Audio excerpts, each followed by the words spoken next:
took my podcast, man. All right, everybody, let's get started. Live from Hollywood, it's the Dating Game! Hey, can you do me a favor? Yeah. When you get on that stage, I just need you to laugh and smile just over and over. Oh. Do that for me? Yeah, sure. Hey, camera, get ready for snaps there. Hi, Cheryl. Bachelor number 2. Hello, Cheryl. And would you please say hello to Cheryl, Bachelor number 3. We're gonna have a great time together, Cheryl. I don't date much. I don't date at all, actually. But you decided to go to the dating game. My agent said it would get me seen. Did you feel seen? You know, most people don't like to be seen because you have to be comfortable with yourself. I never hide who I am. Did you get the shot? No matter what words they use, the question beneath the question remains the same. All right. What's the question? Which one of you will hurt me? Bachelor number 3. If you were a serial killer, how would you kill me? Well, let me tell you how I'd kill you. First, I'd carve your liver out, slap it on a plate, eat it with some fava beans, and drink us fine Chianti with it. And then I might make your rib cage into a pencil box after that. What do you think of that? Well, let's get into it, shall we? Let's keep it light as we can. Yeah, I don't know. We're going to try. Some difficult subject matter here. Yes. That's what we do best here at Robots Took My Podcast. We bring difficult subjects to light. We talk about movies with difficult subjects, like God Told Me To, or Humanoids from the Deep. Or At Close Range. That was another serious one we did. Mm-hmm. I don't know how I was able to make jokes throughout that one, but I did somehow. This one's really, really, really difficult, even though that one was based on a true story, too. I don't know. Together, we'll get through this together, Jordan. Okay, together. I'm holding my hand to you. I'm holding your hand through the podcast microphone. No, I'm sorry. I'm just joking, folks. We're not even in the same room. We're actually states away from each other right now. I don't know if y'all know that fun fact. We always sound like we're in the same room, but we're not. Anyway. Okay, shall we begin? Do you want 3, 2, 1 us? All right. 3, 2, 1. Welcome to our podcast, The Robots Took My Podcast. I am Jordan. And I am Anthony. Here as always with Jordan on this podcast. As always, the man behind the scenes, the unsung hero, Anthony. Anthony, what movie are we talking about today? Jordan, today we are talking about the movie from 2023, 2024. Depends on who you ask. It depends on where you live. Woman of the Hour. Now on Netflix, not a plug. Unless Netflix wants to give me a discount on my subscription, then yes, a plug. But apparently this never played in the theater, except for if you saw it in the film festival, right? That's what at least my research told me. As far as I know, you might have done more research than I have, honestly. But that sounds about right. So this is, I guess, our first straight to streaming movie, so to speak. Yeah, the only other one I can think of slightly in comparison is Cobra Kai, which was also on Netflix. That was a TV show, yeah. But yeah, that was like or a show. But yeah, and this is directed by actress Anna Kendrick, who also stars in the movie. Yeah, Anna Kendrick, who I mean, needs no introduction. Jordan needs no introduction. She was in Pitch Perfect, as everybody knows. But we're going to introduce her anyway because we don't discriminate.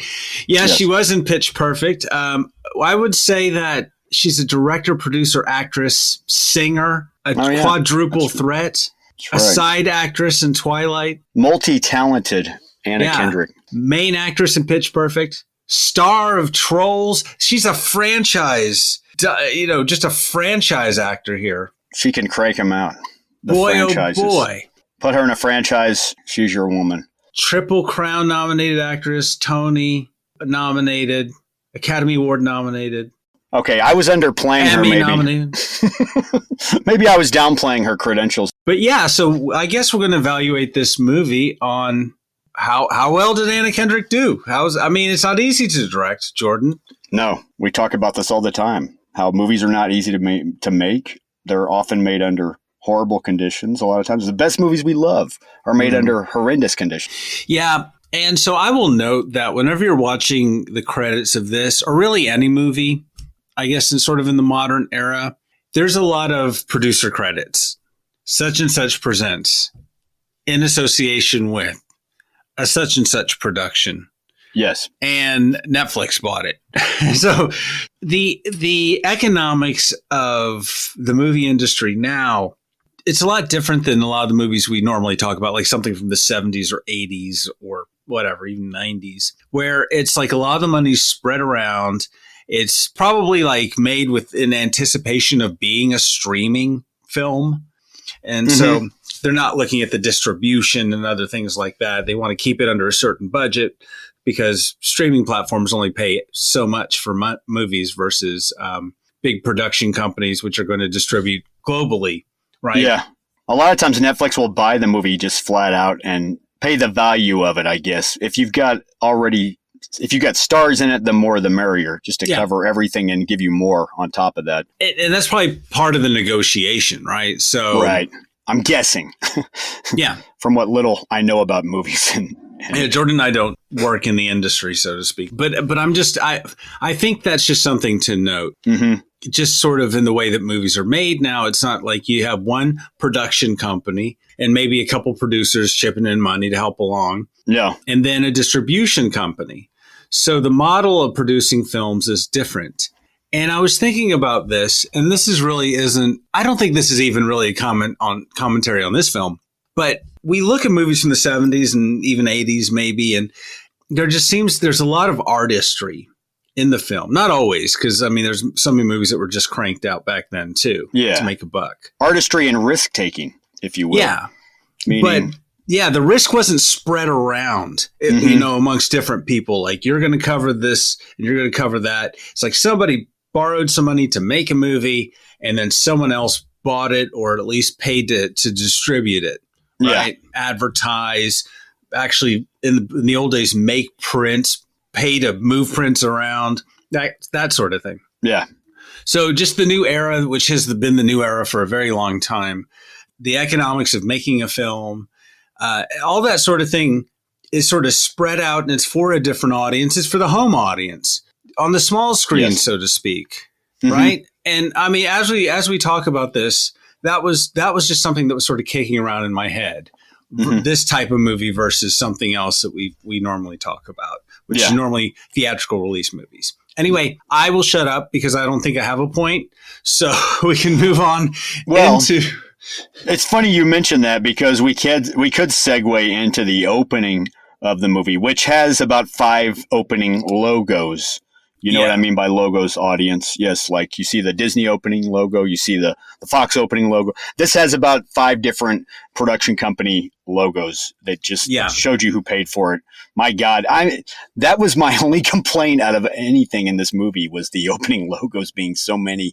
I could have dealt with just put the credits on there already. I know it was kind of silly. It was like so many. Like anybody who came by and bought donuts for the production was like, hey, put my name on this movie in the front, like up front, everybody. Everybody had an opening logo. Everybody that forked over a chunk of money. I think this movie was obviously financed by 5 different companies, obviously. Yeah. So we have 5 logos at the opening. and we'll revisit that point at the end when we sort of talk about box office and things. Mm-hmm. But anyway, so an Anna Kendrick joint, as they used to say. As Spike Lee would have called it, yes. Okay, so this movie, Woman of the Hour, begins Wyoming, 1977. Yes. A photographer is shooting a woman who has recently gone through a breakup. She's pregnant, and by shooting, I mean, he's taking pictures of her. He's not, this isn't target practice, sorry. Not that kind of violent movie. Different kind of violent movie. Different kind of violent movie, people.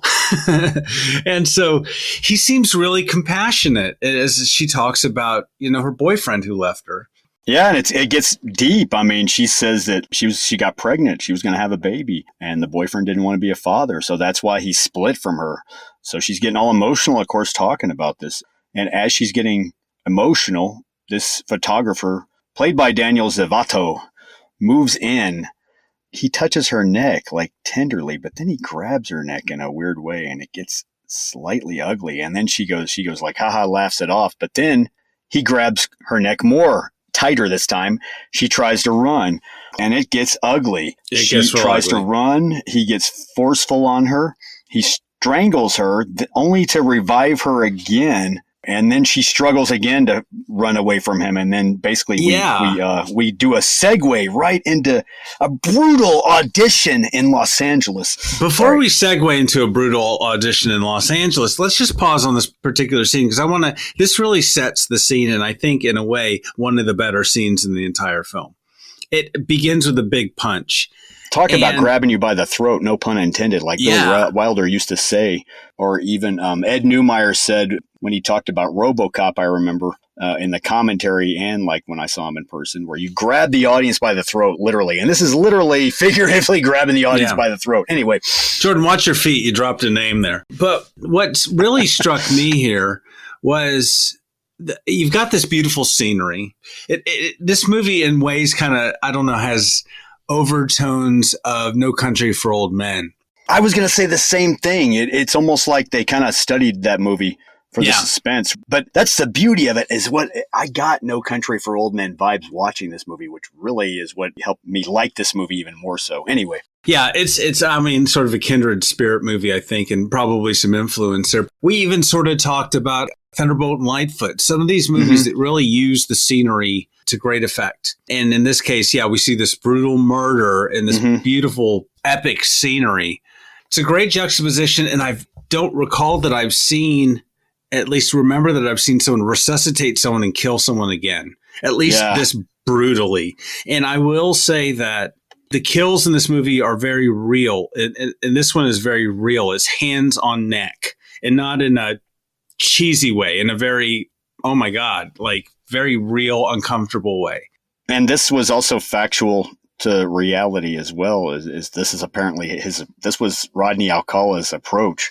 The main protagonist that we're seeing here. Is that he would strangle them and revive them. It was this fucked up sort of control. Yeah. And like you mentioned, Rodney Alcala, Rod to his friends, Alcala, real life serial killer, amazingly played by Daniel Zavato. This guy just exudes charm. Oh, just plays him with icy coldness too.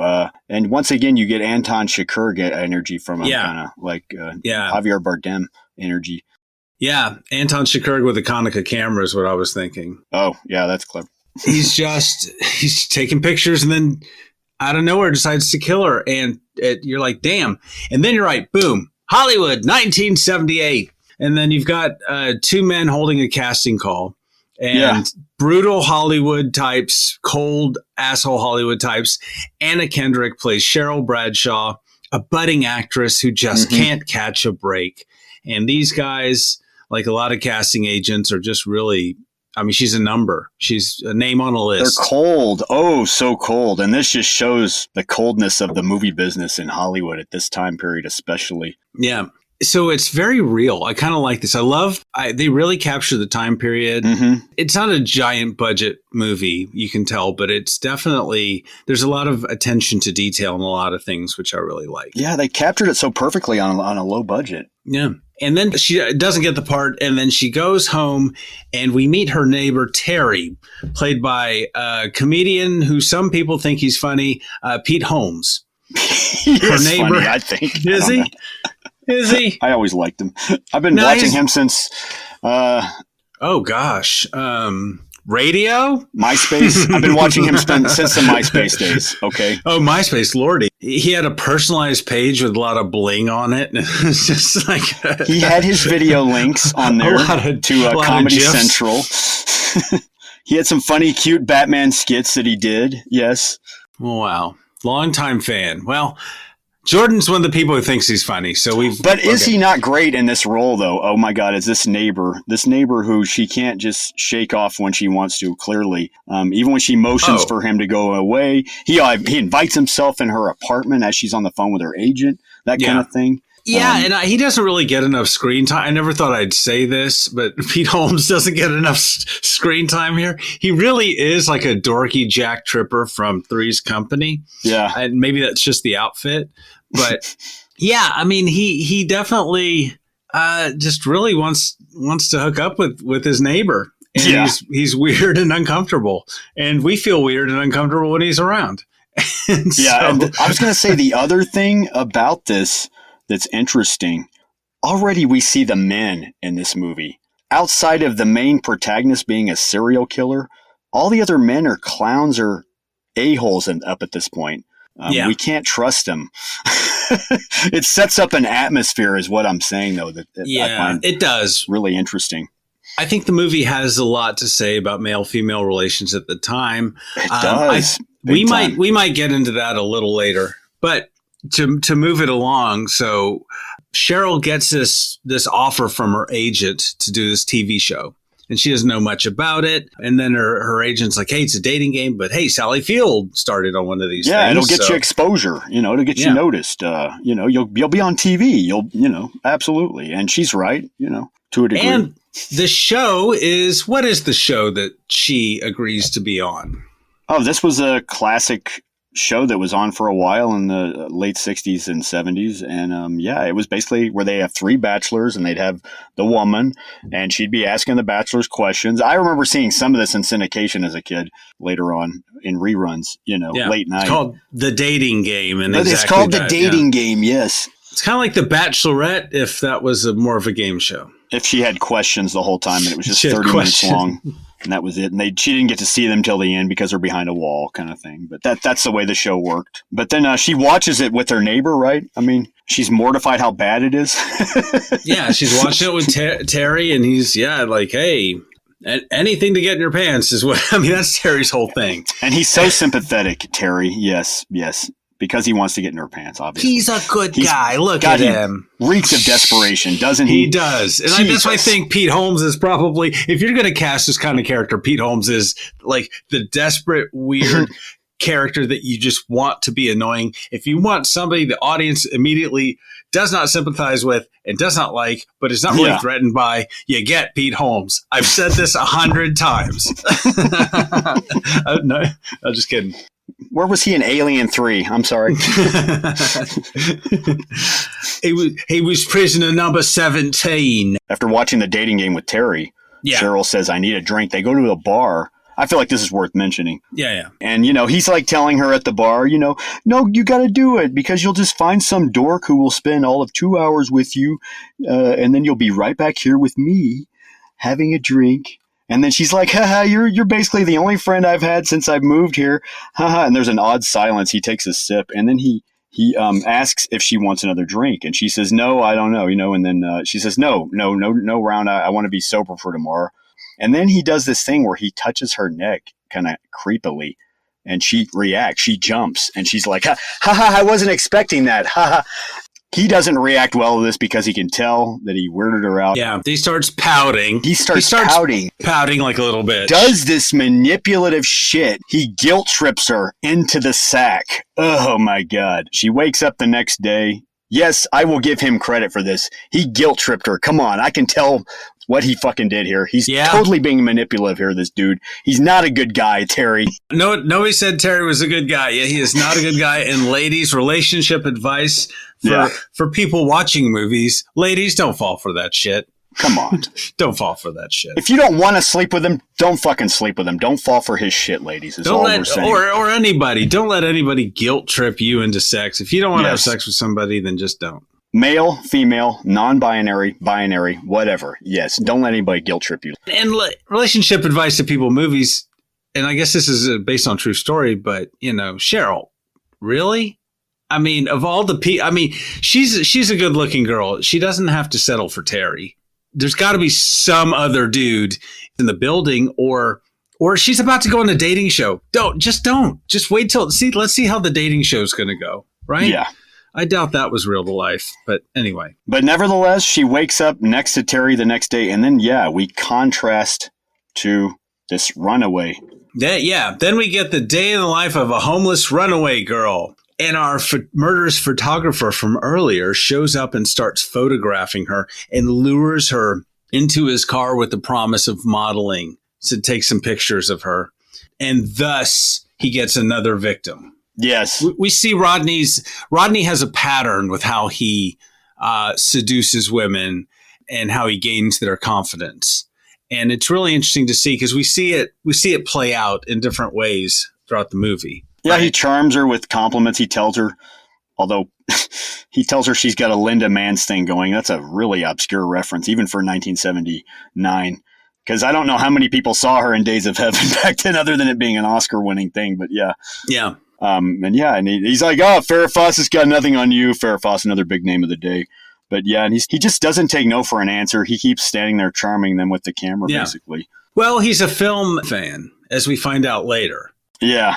And so definitely he loves movies. And I think there's this interesting sort of interplay between the camera he's using, the pictures he's taking, his love of film, and I guess murder in his mind. You know what I mean? Yeah. It all sort of connects. It's this sort of, fucked up triangle, I guess, maybe. Let's see. Meanwhile, we go to the dating game set and we meet Cheryl. Cheryl's running late. She's escorted into hair and makeup, right? And then she still has Terry stink on her, right? Sorry, I don't know if that'll make the podcast. Hey, we need any kind of humor here. Was that humor? I don't know. If we're gonna have to, use Terry to be the butt of the joke, then so be it. Okay, Terry is the butt of the joke here. So anyway, so she's running onto the set, and then we see the whole back of the flats and the makeup people and the production aspect. This is where we meet the host, who also comes off as another asshole male, and he's like a chauvinist asshole male. Yeah. And he tells her, after she's met the hair and makeup women, he tells her to play dumb. He figures out how she's a smart lady automatically and tells her to play dumb on the TV show. He tells wardrobe to get her a sexier dress because, hey, a little more flattering. She's got the body for it. Yeah. So she's just a commodity. And that host is Ed Burke. He's a fictionalized version of the real guy that was on the dating game. Jim Lang. Just a preface. So they fictionalized him because I think they really wanted to not take some liberties, but sort of use him to make a point. Mm-hmm. And Ed Burke, and this is played by the great one, Tony Hale from Arrested Development. The list goes on. Tony Hale. Just expertly played with a great wig by Tony Hale. And he obviously is just like, this is just another chick. Let's show her off. Let's have her play dumb so she could be this fantasy girl for the guys and take it easy on the guys, so to speak, Even though this is fictional, I have to say, the funny thing is a lot of game shows are set up like this, where they use actors. And we already got like a hint of that with that old movie Quiz Show from 30 years ago, from 1994, that was done by Robert Redford, and even Robert Redford said when he auditioned for Quiz Show, he was an actor auditioning, and they were like, we don't want an actor. What else you do? I'm an artist. Well, we can use that. Okay, we're going to put you on as an artist, not an actor. But it just shows how things were completely set up on a lot of these game shows back then. Oh, it's so scripted. Yeah. It's just like reality TV today. They're hiring actually actors, not real people, Yeah. I mean, yeah. So what we see here, and going back to your point earlier, this is where we start to see how women are treated in the 70s. That's what I guess one of the core themes of this movie are the relationship between men and women, how women are treated, and how pretty much every woman at any point could be victimized or talked down to or groped or propositioned or whatever by any man that she comes into contact with. Mm-hmm. And this is I'm a guy, so this is like news flash to me. What? Huh? This is a thing? Yes, it is a thing. Well, even if I thought I'd been a bad guy with my mouth around women, all these guys in this movie, I feel like looked worse than me. Oh boy, yeah. They made me feel better about myself. Yeah, I'm like, oh, okay, I'm not that big of an a-hole compared to these men. I wouldn't go that far, but this is maybe just right. Casual misogyny. Let's not go there with me. I'm just kidding. It's not about me. Casual misogyny in the 70s was a thing, especially in the 70s. Today, especially in Los Angeles, in the movie, and especially in the movie and TV, biz. The movie and TV business, I should say. Yeah. So she's a commodity. She's a body. Mm-hmm. And then we get a flashback to New York City in 1971. Oh, wait, we forgot. What about, this is where we also meet Laura and her boyfriend and his family. Laura, played by Nicolette Robinson. Mm-hmm. That's as the cameras are rolling and Cheryl's being escorted out on the stage. I only say that because Laura will be important to this story, at least in the movie. But yeah. And then we go to the new apartment with this lady, Charlie, I guess is her name. Yeah. And this is the first of many leaps forward and back in time. Like, this is like Slaughterhouse-5 or something. Yeah, the editing in this, I think, is fascinating to me. It's very nonlinear, which I like. Yeah. I like a movie that takes it's very risky to do something nonlinear. It's not hard to follow, really, but it's like, okay, now we're in New York City, 1971. Great. The title card tells us. Yeah. So, yeah, And then there's a woman who needs help moving some boxes up to her new apartment. She sees some dude taking photos out on the street. She's played by Catherine Gallagher. Yeah. Right? Grammy, Tony Award winner. Wonderfully little scene here. So he goes up to help her. It is, of course, Rodney. And he just says he just graduated from NYU Film School. And they start talking about movies and talking about film. Yeah. And she is not like, I don't know. They were talking about. He took a master class by Roman Polanski, basically, right? He took a class and Roman Polanski was in the class. Or he taught it. I guess it was like a 3-day course, maybe more kind of thing.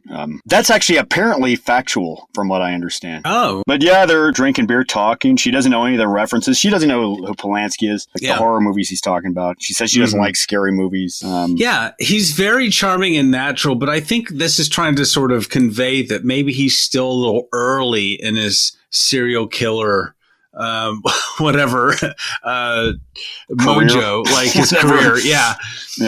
Like, he's not quite as adept because he's like, so I really, or what was he saying? He was like, I really feel a connection with you. And it turns out, I'm about to leave town, but I really feel a connection with you. And she gets weirded out. She's like, that's cool. Look, I got to unpack here. So see you later.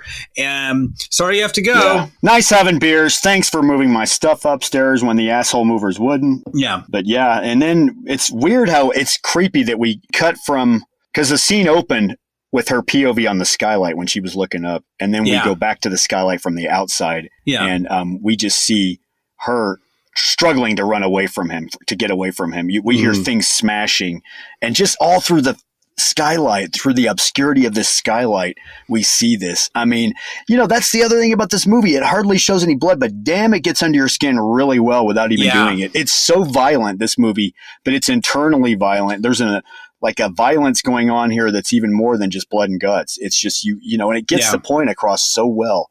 I have to say it's amazing. Yeah, it's like suggested violence and the sort that sort of lets you fill in the blanks. And it is super violent and realistic. Like, things are breaking. Like, people are kicking things and they're falling over. You hear her screaming and struggling and all that at the same time. And then the fucked up part is how it ends with, you just see her POV and his eerie silhouette as he's through his scarf, as she's looking through the scarf that he strangled her with. And he's probably in her last moments of life, and he's taking her picture, right? Yeah. Oh, my God. Just oh, my God. I mean, this is on par with, like, Seven. Yeah, it's impactful. And so anyway, back to the dating game. We're back to the dating game, yeah. There are 3 bachelors, and bachelor number 3 is a killer who loves long walks on the beach. Is the killer. Yeah. We see Laura is in the audience again, and she's slowly starting to recognize bachelor number 3 as Cheryl's asking these questions. And she's getting flashbacks to something sinister. And by the time we get around to the next questions, Laura becomes increasingly uneasy. She staggers out, knocking over equipment. Yeah, she knocks over a monitor. And there's like... It's very suspenseful. She's getting these bad vibes from bachelor number 3. Yeah, and flashbacks to a scene on the beach with her and a friend, and then Rodney walking up. They announce a commercial break, essentially. Yeah, but we don't get a commercial break because it's like, dun, dun, dun, dun, dun. We go back in time. Back in time again, yeah. We're what, Los Angeles Times, 1977? 1977, if you're keeping track.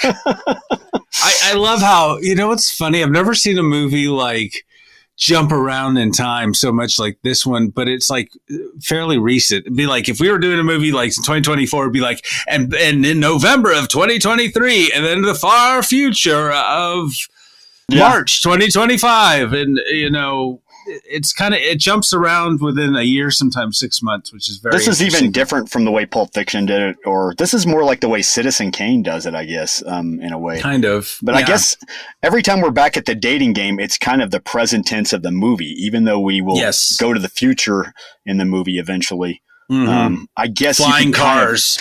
Yeah. Not that far. Rodney's killing people with a laser gun. Sorry, we have to find some humor here, folks. It's such a dark movie. It's a coping mechanism, people. But we meet Mario, the new mailroom delivery guy at the Los Angeles Times here, delivering mail to Rodney, who's not at his desk. He's off somewhere else in the office, showing off his creepy photos to the other people in the office, and they all think he's just such a great photographer, and they believe his lies. Like he took that photo at Warren Beatty's house, although maybe that's not too far from the truth. Oh, dang. But just as the boss announces the police is here to see him, Rod. But yeah, I mean, his photos are they're sort of strange. It's like you see the subject sitting there. They look like a last known photograph. All of these do. Someone sitting uneasy. I agree. It's like he took all the photos of them right when they were asking that question, who the fuck is this creep?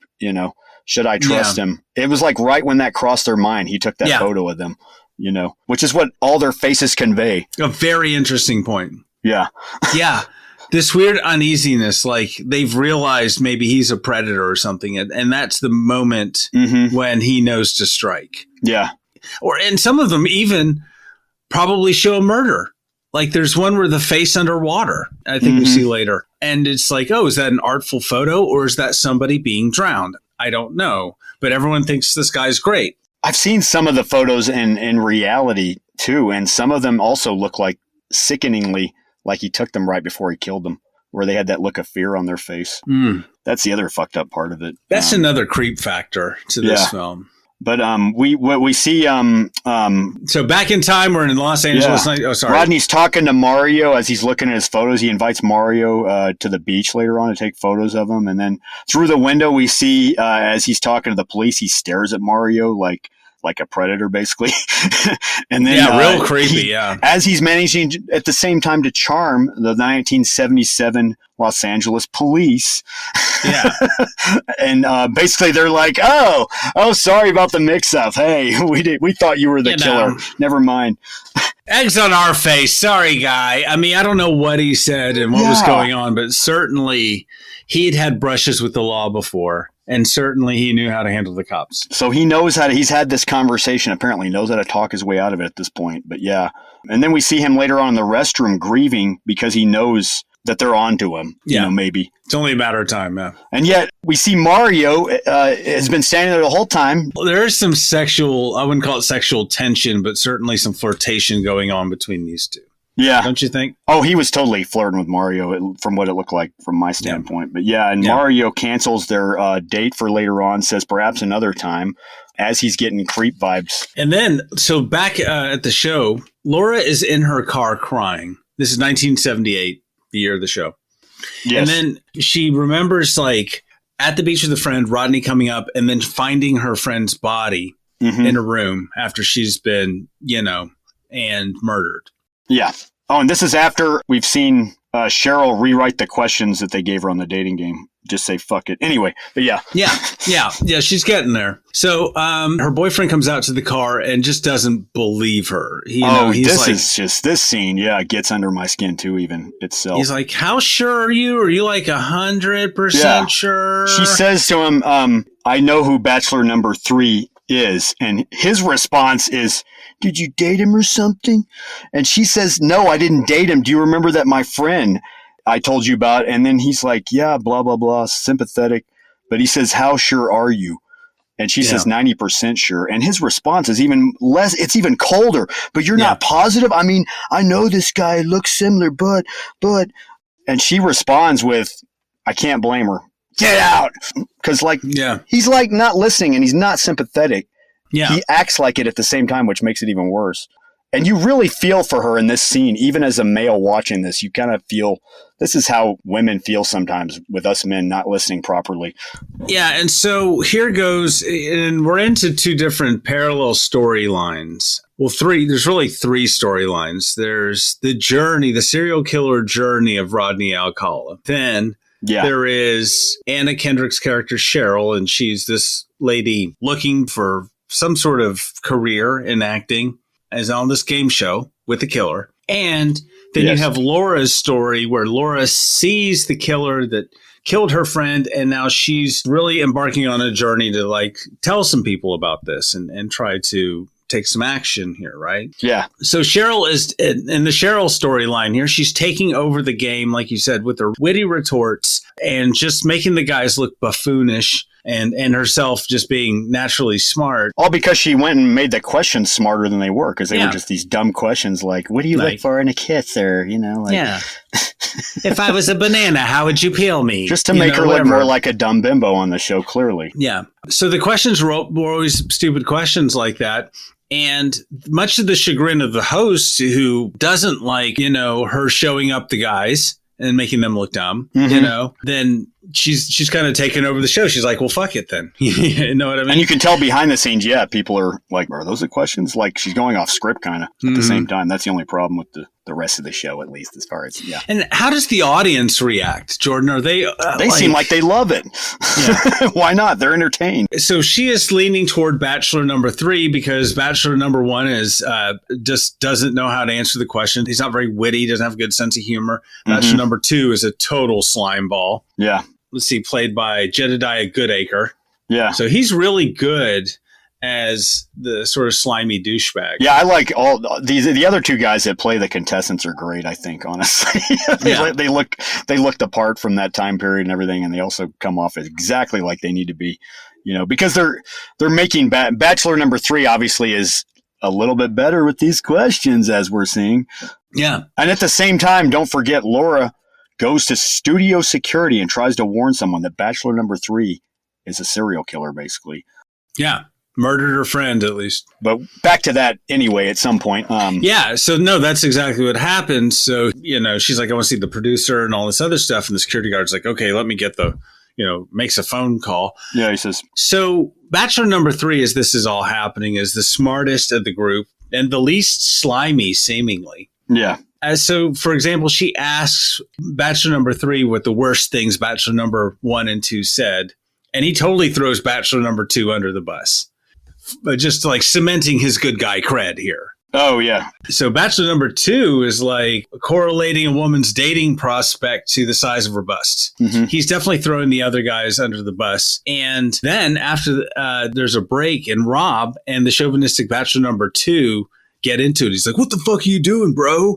Yeah, they have some words. He has some words for Bachelor number 3 about his candid answer. It's funny that all they do with threatening wise is like decide to swap contact info. I guess that's how you did in the 70s. Yeah, but that's Bachelor number 3's idea. It was that was Bachelor number 2. 3. It's like, hey, we're going to have some words after the show, brah.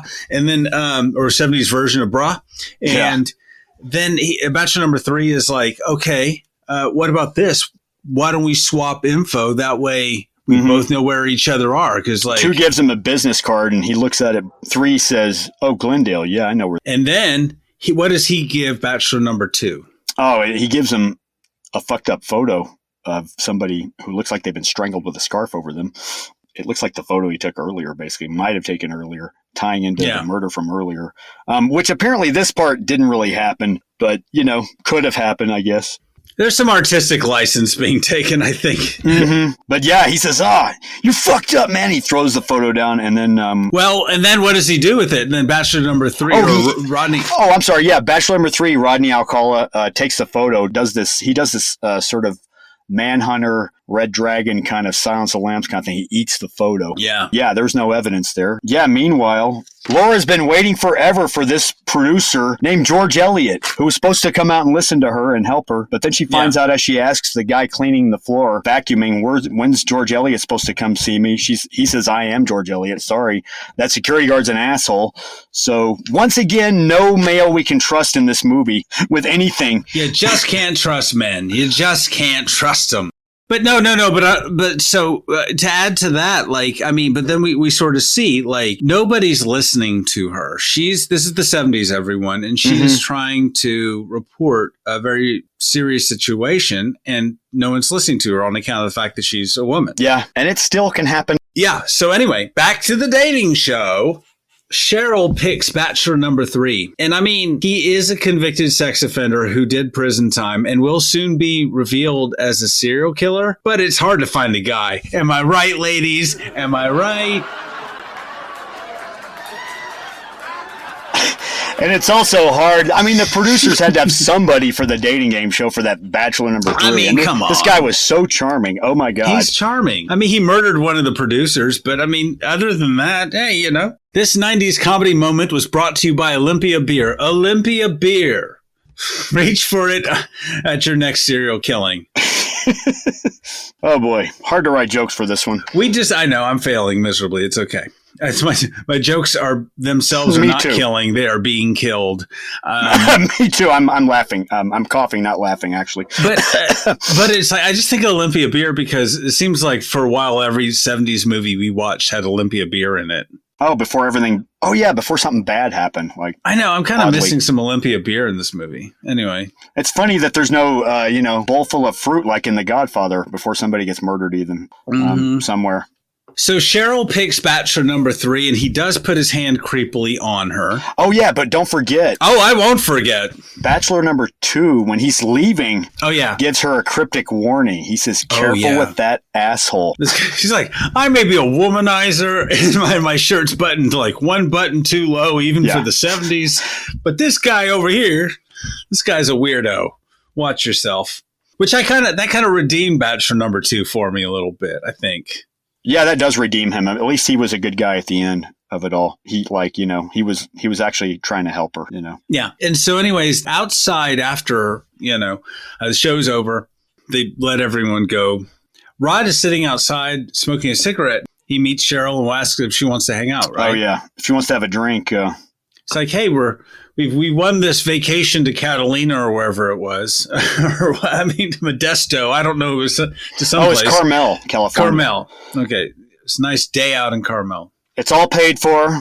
3-day weekend in Carmel, I think it was, yeah. Which is that's a long time to spend with a stranger, Jordan. And I was thinking that myself, like if I was on a dating show and I just happened to pick one person out of the 3 weirdos they put in front of me, do I really want to necessarily spend 3 days at a second location with this person? Anybody? You know what I mean? Yeah, I know. They get real awkward real quick, I think. And that's all they had was how cheap was the dating show? I mean, this dating game show. I know. Carmel, California. Hey, a weekend in Carmel. That's what, On reality shows, people get married for less. You know what I mean? Yeah. Nowadays. But for me personally, yeah, that'd be kind of weird. I don't know. We forgot the scene right before this where he's driving the little girl out to the country with him. And then, we segue right into Rod or having drinks with Cheryl, basically, which this never happened in reality. He did not get this far with this contestant at all. In fact, there's so much not known about this contestant on the dating game show, Cheryl Bradshaw, that they really did have to fill in all this stuff kind of to make stuff up. Do you know, did they contact her or were they unable to contact her? I don't know if they even contacted her or not, but all I know is that all they knew about her was that she did eventually, yes, move from Los Angeles and have a family and live a quiet life. And that was it. Yeah. She probably didn't want to be involved is what I imagine. She was smart though, that she already got creep vibes from this guy and did not go out anywhere with this guy after the show. In real life. In real life, yeah. They actually didn't even have drinks like we see in this movie, although it is an interesting scene. But yeah, they're having drinks in this movie at this point. And I think this is a good place to pause and say spoiler alert. This is a fairly new movie. Normally, we talk about some old-ass movie that everyone has had plenty of opportunity to see. You've had 50 years to see this movie. Sorority Girls and the Slime Bowl, Bowl-orama. Oh, we haven't reviewed that movie yet. When are we going to do that one? Damn it. I don't know. Soon. God, how dare you bring that movie up and just tease me? It was a coin toss. That was Billy Bob Thornton's greatest film ever. Well, We did talk about Billy Bob in Tombstone, but That's true. That's true. normally people have time to see these movies. It's out there, Doc, you know. I didn't know you were back, Doc. But now I'm just gonna say spoiler alert from here on out. Pause it, go watch the movie, come on back, and we're just gonna spoil the hell out of this. Yes. And so If we haven't spoiled it enough already. we are just a podcast devoted to spoiling movies. I've realized that's all Yeah. we do. They used to have in the old days these things called Cliff Notes so that you wouldn't have to read the whole book. Maybe we're just the Cliff Notes for movies for this audience. And yet everybody would get a C. That's all we're promising, a C. And so Rodney's picking up the runaway girl. And Oh, yeah. she is played by Autumn Best fantastically. I'm calling her an up-and-comer, Jordan. I think we got to keep our eye on that Autumn Best. I see a future for her. I see a bright and shining future for her. I see Oscar. One day, we called it here. Autumn Best is the greatest, I think. Anyway. No, she's great. I mean, she has to carry this movie for the rest of the way, carry us through the movie through the rest of the way, through the pain of the rest of this movie, as we see. So they're in the car in the desert, and she sees some of his work in this album. And that includes a picture of who, Jordan?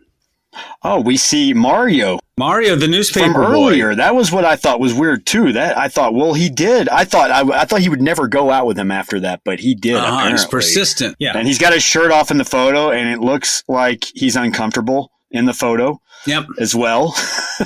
Yep. Sorry. He Mario, does. the newspaper boy.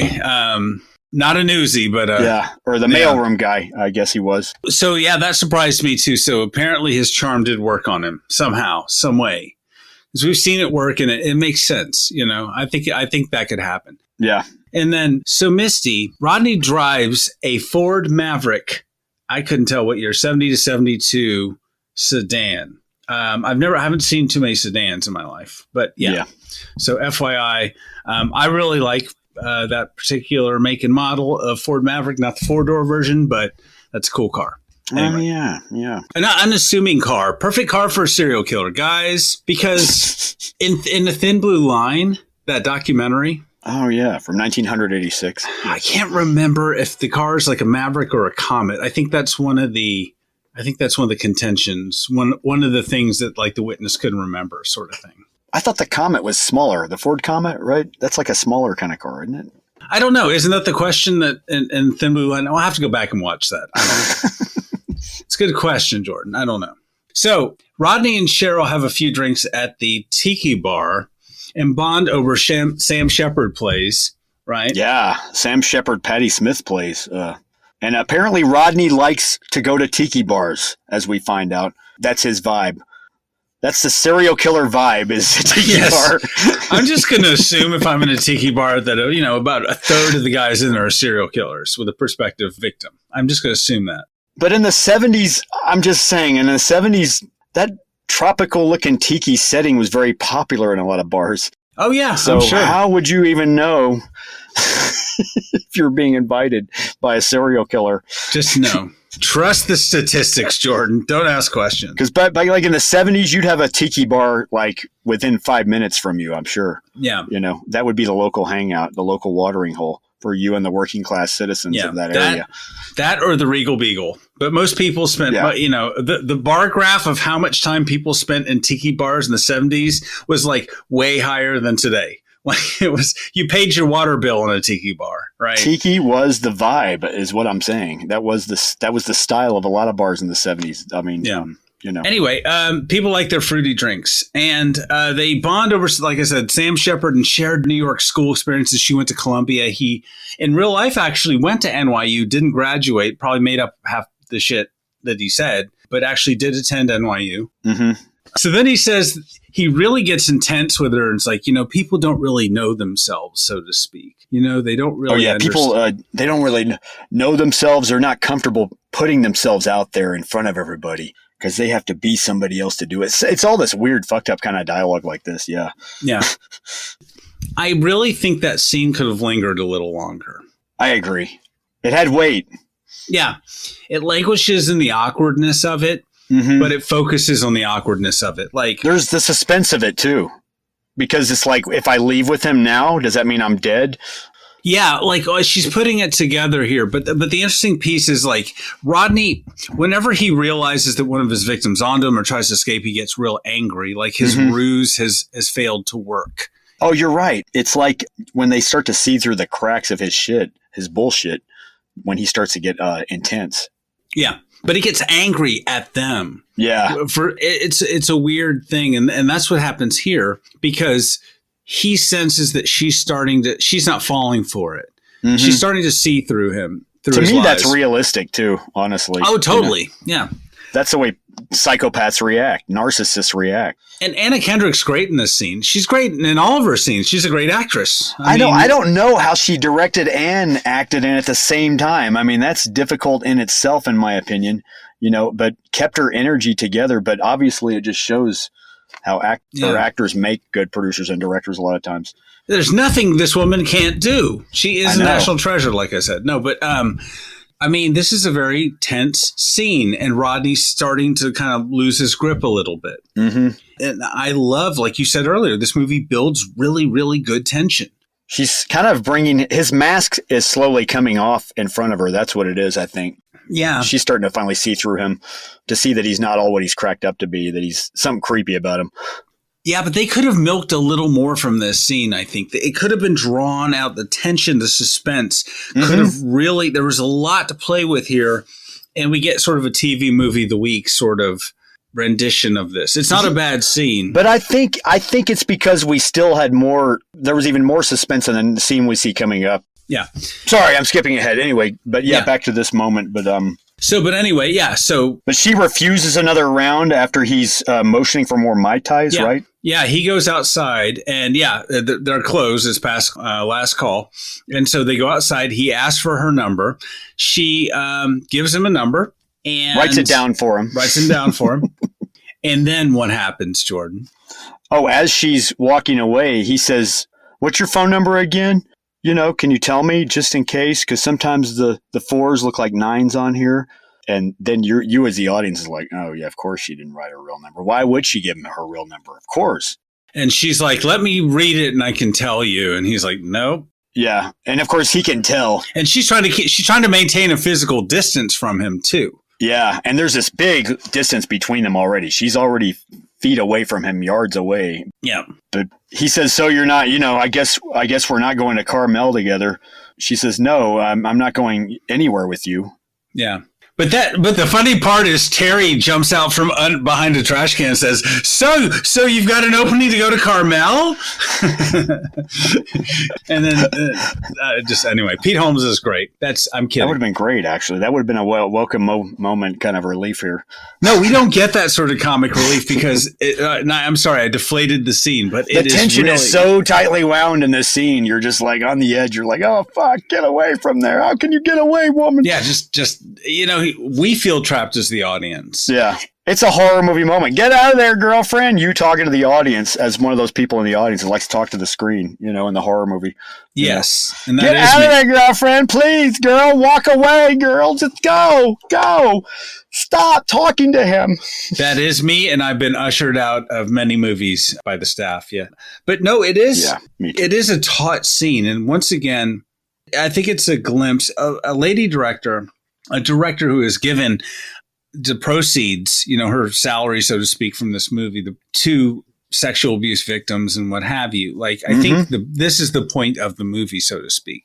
Yeah, we're not just telling a story about a serial killer. We're telling it's a cautionary tale.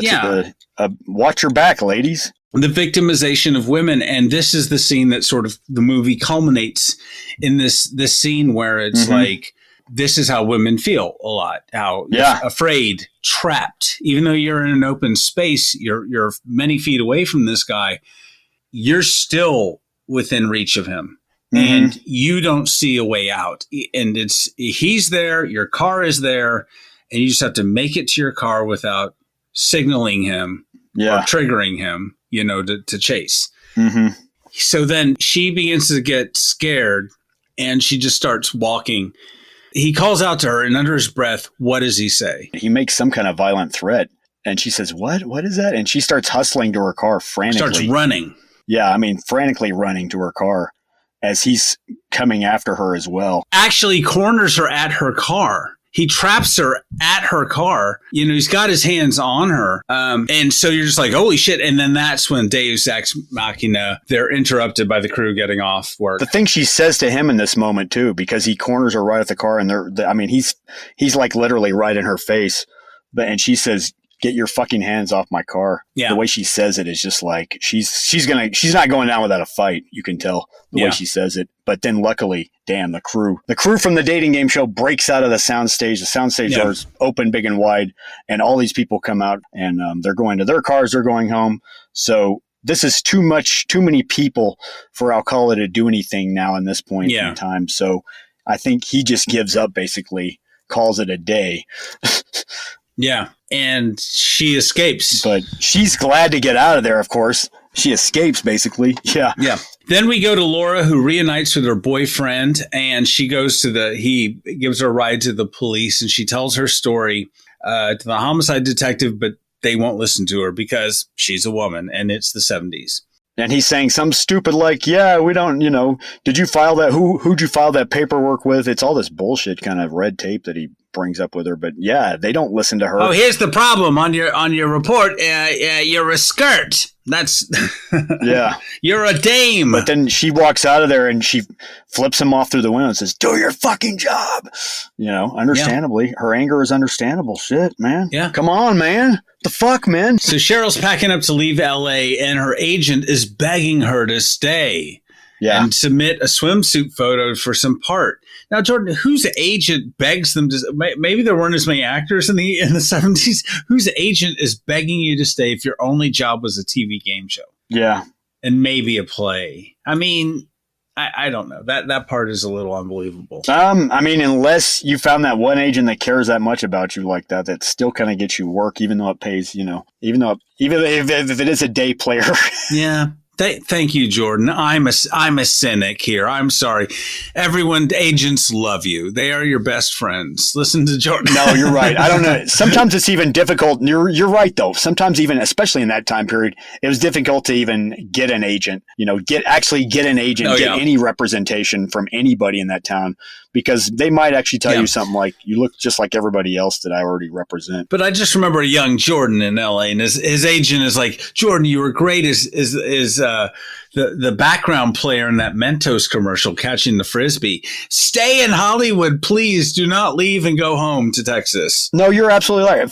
I was never in Los Angeles as an actor, but fun fact, when I went to Austin, Texas, I tried to get an agent there, and they actually flat out told me at one agency, we already have enough clients that look like you. Ooh, racist. That's not appropriate. We already have enough clients that look like, a white boy Ethan Hawke looking ripoff, poor man's Ethan Hawke. I don't know. We already have enough people to look like you in this town. Don't worry. It's Austin, Texas, But yeah, they more or less told me, like, you look like everybody we represent in the nicest way possible. You're right. Why would the agent care that much, especially in that town? But of course, just as you're leaving LA is when the things start to happen. I guess that's exactly it. Maybe that's what they're trying to play up. I don't know. But yeah, you can't blame the girl for wanting to just check out after that. Folks, the minute you leave LA, an agent runs to your empty apartment. It's like, I got a job for you. Oh. That's definitely the way things happen. Jordan, turn around and come back to LA or come back to Austin. That's the way life would happen, yes. So back to the runway, to the runaway story. Rod is crying in the desert sand next to the runaway, who's lying there and probably, unfortunately, sexually assaulted. Like sickening the way she looks. She's bloodied and dirtied. It's very sad and disgusting. Yeah. So she has the wherewithal to really try to maintain some control in this situation and say, hey, things got crazy last night, and could you do me a favor? Just don't tell anybody about what happened. It's a very tense scene. It's a fantastic scene. And this apparently did happen this way. So he unties her, and then they get back in the car. You see her hands are tied. He unties her. They get back in the car. Rodney apologizes for getting rough with her. Yeah, I love that he just says, "I'm sorry for getting a little rough with you last night." Like, a little rough. As if it was like, all he did was like slap her butt cheeks and that was it. Yeah. No, it was beyond a little rough, dude. You damn nearly killed her, dude. She's alive, so Yeah. I mean, I don't know. And she's clearly underage, which is a problem, but not for him, apparently. So why is he crying here? This is the interesting thing. You know, what is the movie trying to tell us about his character? Like, he feels shame at this point or fear? Apparently he did that, though. She did wake up to him crying like that. But what he was crying about, did he feel remorse or did he feel guilty after every kill? You know, maybe that's fucked up too, even in my opinion, though. I mean, was it even about her? Even? Yeah. I don't know. It just shows that he was psychotic, maybe for some reason, but he still had no remorse, even though he's crying. That's the thing. He's crying out of some sick kind of hangover guilt type thing. Yeah. I will say this, though. We spend a lot of time with Rodney Alcala in this movie, but we don't know that much about him. Do you know what I mean? Because he is so charming and he is a predator. It's like, this is one of the rare glimpses into his internal life, maybe who he really is. Because I mean, we just know him as the predator. He kind of gives us a clue in the scene where they're driving out there. And he says, "My dad didn't care about me either," or something like that. Yeah. We get some indication, but you're right. He is just cold, silent, and deadly here. But maybe that's what adds to his, I don't know. It just adds to the icy coldness of it, I guess. Yeah. I don't know. I think I really like the portrayal of him. I don't know how, quote unquote, accurate it is, but Daniel Zavato's acting is fantastic. Yeah. Oh, it is. Totally. We'll get into things we like a little later, but this is a good time to say, like, I know I've seen a lot of Rodney, but I don't know who he is. And him crying is telling, I mean, there's more volumes here that we don't get to read. I don't know what that means. I don't think Daniel Zavato looked exactly like him, but he does. No. But his portrayal of him, he gives you the cold spirit of him, the icy coldness of him. He portrays that well, dialogue-wise anyway. Yeah. So they're driving and it's very tense. They stop for gas. Yeah, Rodney says he has to take a leak and do you need anything? Yeah, and I think he mentioned the love of his life, but I mean, in a weird way, it's like, I think he almost meant it, or maybe he did find a kindred spirit. Not that he's not going to kill her or something, but he didn't kill her. I mean, questions. I have questions. I don't know. Yeah. But he didn't kill her, and they're still together the next day.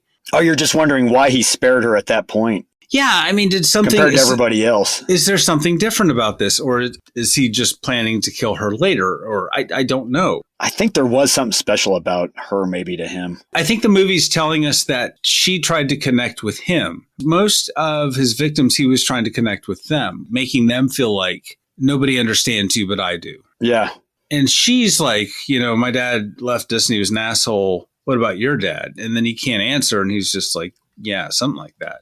Yeah. I think maybe they connected on some level. Mm-hmm. I mean, who knows how permanent that was. But anyway, I think that's what the movie is trying to tell us here. Anyway, so they stop for gas, and he's in the bathroom washing blood off his fingers. And we get the obligatory Henry portrait of a serial killer mirror scene where serial killers look at themselves in the mirror. Yeah.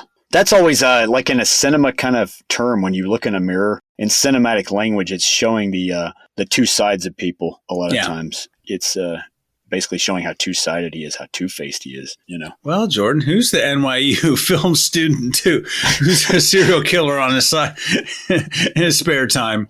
I read some books on film theory and stuff. No, you're right. So I could sound smart for this podcast. But anyways, so he's looking at himself in the mirror, and advice for serial killers: don't make the rookie mistake of leaving your victim in the car. Don't leave your victim alone ever. So, yeah. Oh man. No, I'm just kidding. But yeah, he leaves her in the front seat without the seatbelt on, nothing. Yeah, no, but so yeah, I mean he trusts her, I think, in a weird way, and then she, of course. Yes, good on her. She runs away. It shows how beautifully she manipulated him, though, to trust her, to leave her there in the car alone, just only to run away. My God, that girl, man. Talk about how she survived, man. That's amazing. Anyway. Oh yeah. And so, I mean, she just waited for the appropriate moment. You see her in the car with him, see someone else. Should she say something? Should she get out and run to this car? Should she? I mean, the vulnerability that we all feel. And I think that's the whole thing about, the movie. And I'm maybe imparting this on the movie. I don't know, but like the vulnerability that women feel.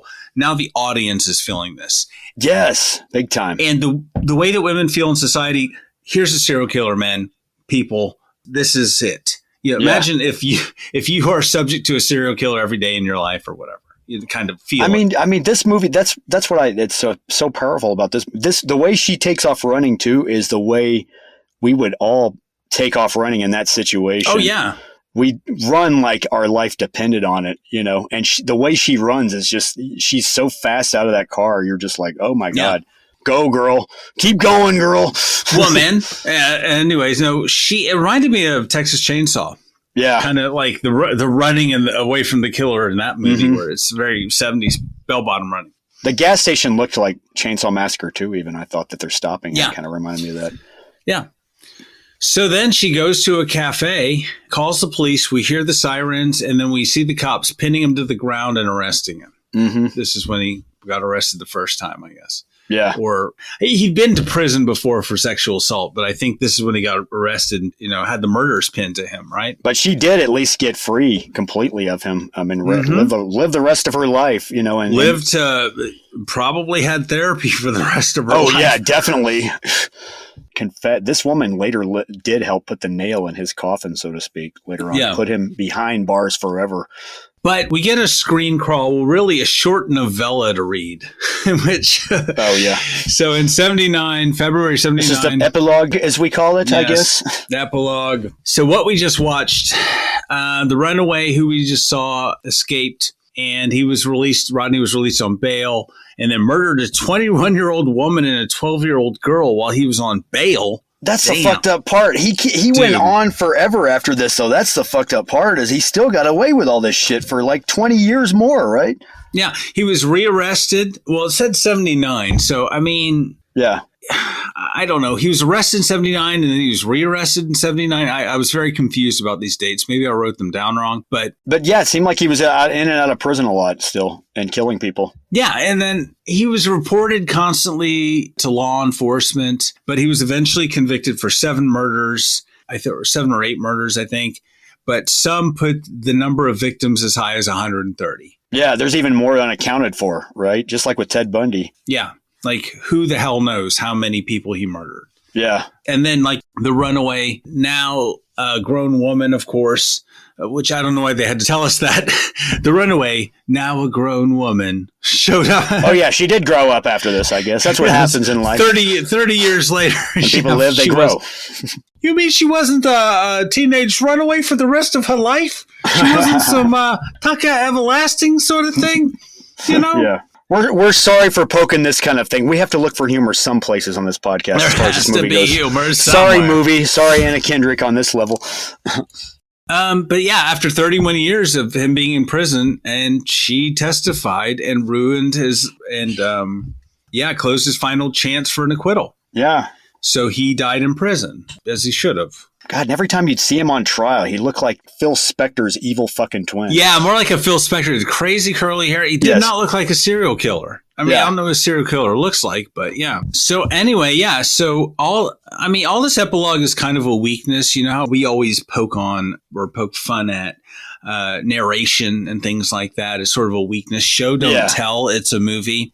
It's a bit much. The dangers of narration, and I guess this is the dangers of an epilogue where you have to finalize everything better or have to conclude it better.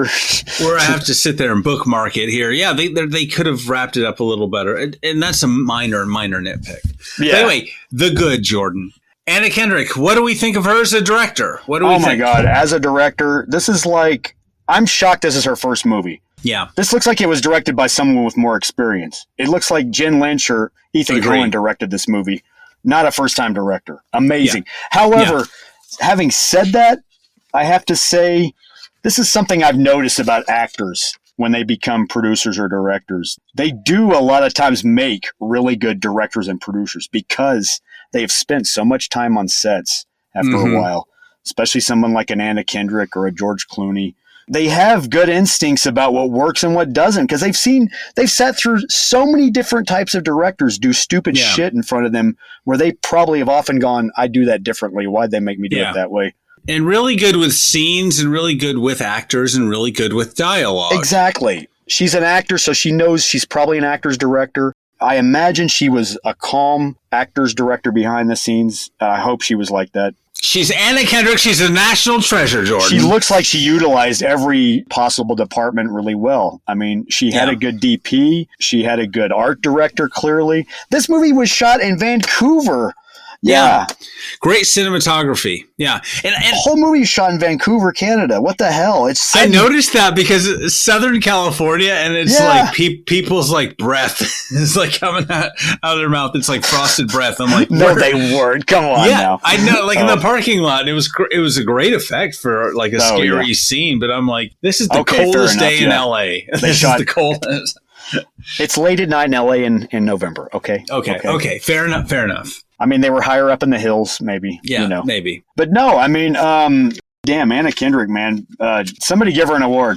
I know. She was really great. A lot of things are good. I like how much time we spend with the killer. He's intelligent. He's fearless. And he seems to know more about people than they know about themselves. So I really enjoy that aspect of it. And the fact that she used less blood, she took this Texas Chainsaw Massacre approach, meaning the original 1974 Texas Chainsaw Massacre, now 50 years old. But yeah, like where there's less blood, more implied, less scene, more implied. Yeah. And it really works, man. It really grabs you by the throat. Yeah. And the fear and vulnerability of being a woman is a tool in which this movie uses to make the audience feel fear and vulnerability, you know? I have never, as a male member of the audience, let me rephrase that. That didn't sound right. As a man in the audience, I mean, I watch this movie and I feel the way I feel like women might feel vulnerable at times watching this movie. The only time I ever felt like that by comparison was maybe, I'm going to name drop here, old movie. Abel Ferrara's Miss 45 is maybe the closest where I felt like, oh my God, I feel what it's like, what women might feel like in everyday life in reality. Yeah. You know, what they worry about, what they fear.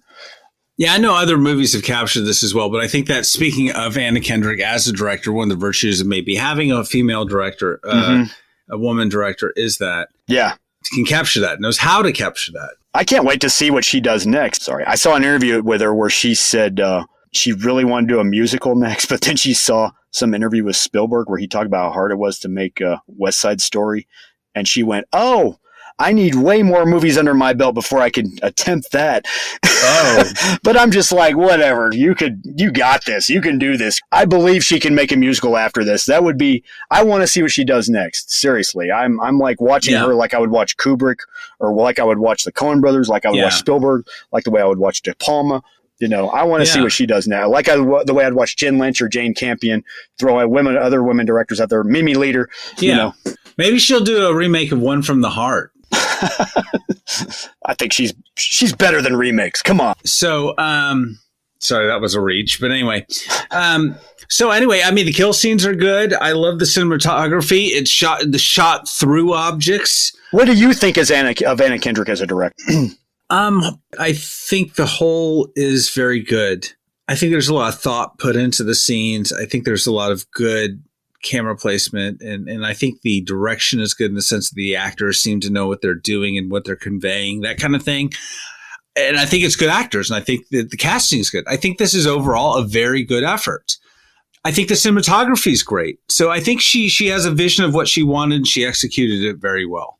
That's what I think. And for a first-time director, you're right. I think it's great. But the cinematography, like I said, shots of objects, kind of space the scene out, filming through objects or through, like you're talking about the skylight scene. Yeah. Filming through objects to create depth, the obscuring things, you know, narrow focus in the foreground.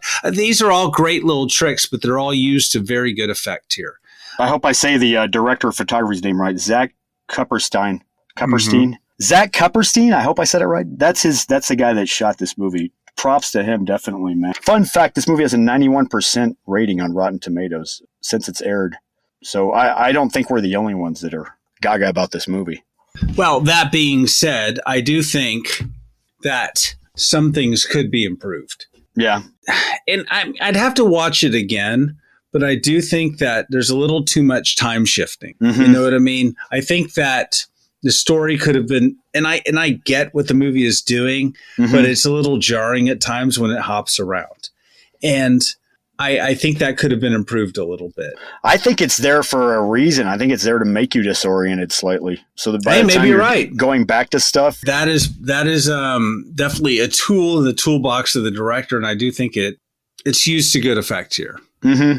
But at the same time, is it needed? So when you're time shifting, it makes it feel like there's less story to tell in a way. Or, I mean, you can deflate the importance of a scene by shifting to something immediately after. I mean, this movie is all in the editing.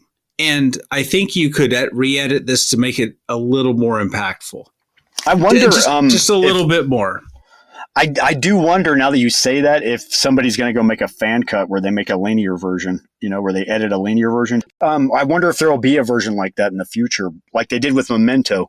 Remember how Memento apparently had a version you could watch where it was actually all from A to Z? Yeah. Because Memento was like that too, where it was edited all out of order. But that was the purpose of Memento. Yeah, I agree. But I'm just thinking that they deflate some of the tension at the end by going back and taking us to the runaway. And I mean, taking us to Laura's story. Like, and Laura's story isn't really wrapped up. Like, I get it. People didn't believe women in the 70s. But why did we see that? Was it like a good chunk of running time to show that women aren't believed and listened to in the 70s, or that people tried to report him? Couldn't that have been done better? I know Laura's story was fictional. It was like completely fictional in there. That didn't actually happen. And it shows. I mean, I guess, I mean, you have to build something like that, but it didn't really go anywhere. I think it was there to add more tension. Yeah, I guess so, but it takes us out of some of the scenes. Yeah. Why not just have more time? And for all this buildup, we have a very short scene, or a little bit of time with Rodney and Cheryl, and I wish we had more time with them. I'll take the Laura scenes, cut those down, a little more time drawn out with Laura and Rodney to make that parking lot, as tense as that was, make that even more tense. That was apparently the original title, by the way. I'm not making it up, was Rodney and Cheryl. That was the title of the screenplay. Well, then it needs to be about Rodney and Cheryl and not all this other shit, Yeah. Well, that was probably draft. Yeah. Meaning that I wanted to see a little bit more of the dating show. We got plenty of it as far as the on-screen stuff. I want to see off-screen stuff a little more. I want to see a little more tension. I don't know. It's a weird format, but yeah. Well, because the dating game show, obviously, like there was no, if you look at it once again, there was no real history on the real Cheryl Bradshaw found. If you look it up, I've noticed you can't find anything on her.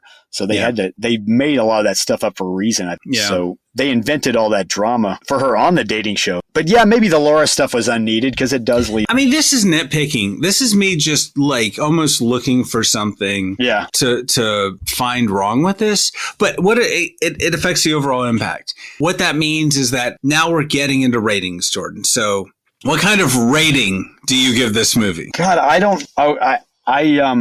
I'm going to rate this a normal rating because I can't find anything cute or funny to say on the rating on this one. Don't worry about being cute or funny, Jordan. A lot of people have trouble just being themselves, being their authentic selves. They feel like they've got to be something else that are not. But I give it a 9 out of 10. I think it's I think it's a tight movie. I think No Country for Old Men's a tight movie. I think this is a tight movie. A tight horror suspense thriller of a movie. That's the way I would categorize it. Yeah. But it's a very tightly wound, even if it does have some fiction in there to glue things together. It is a very tightly wound. I'm impressed, man. This is I think that's fantastic. What rating would you give this? Do you have any clever? Well, I'm rarely clever, but let me ask you this: what if you paid money and saw this movie on the big screen as opposed to watching it in your living room? I would not have been disappointed at all. Would you give it the same rating? I got my money. That was the thing. Watching it in my living room on Netflix, I felt like I got more than my money's worth. Yeah, I probably would. I thought like, wow, this is actually. I watched this for free. I was amazed that I got to watch it for free. Well, I mean, you pay for Netflix, right? I live with my in-laws. My mother pays Okay, never mind. Okay, never mind. I pay for HBO Max, Disney, Amazon. And then Okay. my brother-in-law pays for Paramount Plus, just to The get family- technical. The family economy there. Okay. So I liked it a lot. I'm not sure I liked it like a 9, but I did like it like a 6.5 or a 7. Oh, And interesting.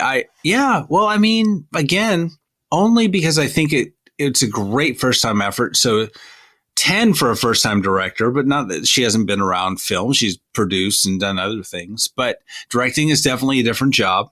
And I do think that there is a lot of opportunity here that, I mean, it's a very, very fun, tense thriller that makes you think. I mean, this movie did stick with me after. This really did. Like, it's hard. It does stay with you like a meal or something. Or like, yeah, like you're like, ooh, and that's awesome. It's a very good psychological thriller, horror kind of movie. I mean, but I do think there's a little more juice to be squeezed. A little bit in the editing really could have really ratcheted up the tension and a little more drawing out some of these scenes a little longer. Could have really helped. Yeah. I guess I would agree with you on some of that.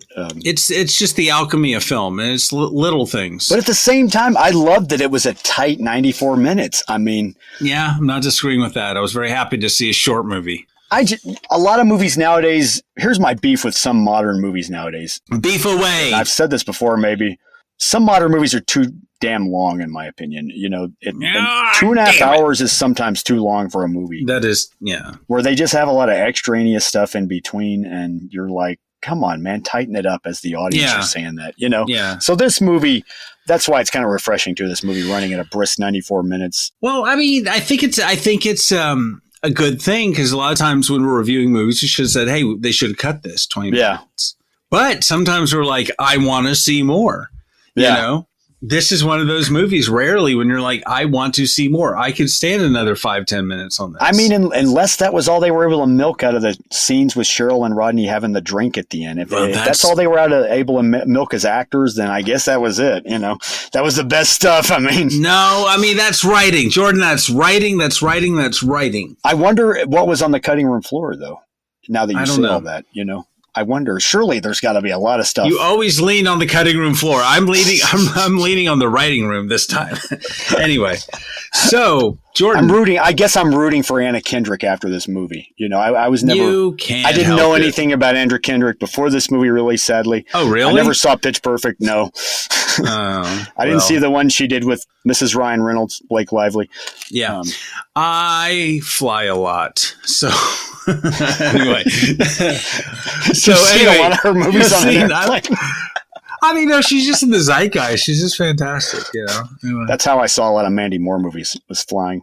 Yeah. So, Jordan, I don't know what the budget was. I couldn't find any numbers, but Netflix paid $11 million for this, so I know it cost less than that. This was low budget, from what I can tell. Yeah, which really isn't a lot of money for, and to your point, a good bang for the buck. Yeah. Even though you paid nothing for it. A lot of us do each month, but I don't know. Solid effort. I think it's great. Were you not entertained? I was entertained. I was creeped out and all those things and feel vulnerable. I had to take a shower after. Okay. Yeah, right. Same here. But yeah, I do think there were some opportunities, small ones, but yeah. So anyway, guys, thank you all for listening. We hope you enjoyed this. We hope we didn't piss anybody off as per usual. Yeah, we hope we didn't creep you out with this podcast. Yeah. If you did like this episode, then please feel free to check out some of our other episodes about various different movies. And yeah, if you do like this podcast, hey, we'd appreciate it. Tell your friends, tell your kids, tell your wife, tell your coworkers, tell people who might be serial killers that you randomly meet. Tell people who like your collection of creepy photos about our podcast. And if you're a serial killer, don't tell your victims before you kill them about our podcast. Give them some time to listen to us. Yes. Anyway, thank you all for listening. We really appreciate it. And Jordan, this has been... The robots took my podcast. I'm so scared, Anthony, after this movie. All trailers, clips, music, or any other copyrighted material are used sparingly, edited from their original forms, and used for the purposes of criticism, discussion, commentary, and education about these fine films.